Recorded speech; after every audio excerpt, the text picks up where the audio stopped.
Method number 4, discover your learning process. This activity is based on the Kolb experiential learning cycle, and the goal of the activity is to demonstrate that effective learning often requires a combination of different sources or stages of the learning itself.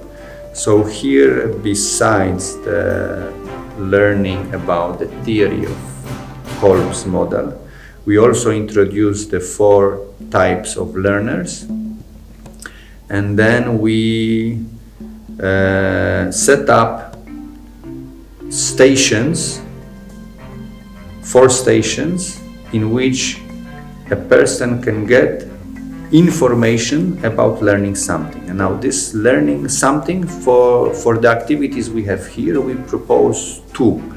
One is making a paper boat, and the second one is learning how to juggle with 3 paper balls. So in order to do that, we should have a person who is able of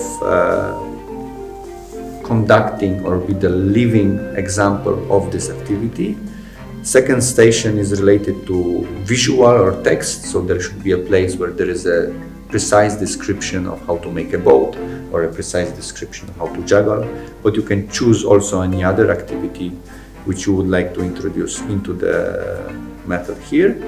Then the next station is the analytical elements, so some scientific input where the analysts can go and they can see more detailed information. And then station number 4 is just with the material, where the person can just go and try and fail. So all these 4 stations, they are set up during the same time.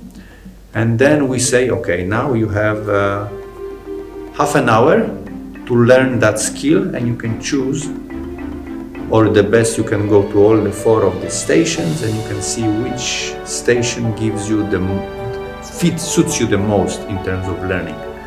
So instead of doing the test of how or what is my best way of learning, we introduce this activity to have the participants really experience it on themselves. Then the group comes back and we see who has learned, and we discuss on different elements based on Kolb theory, but then also on the learning, the 4 learning styles, and then whatever other discussions can come up with the experience. In the end, we would like participants to learn these particular abilities, so it should be something they can really learn in half an hour, and or at least start to be a little bit proficient in it, and then we finish up with the general discussion.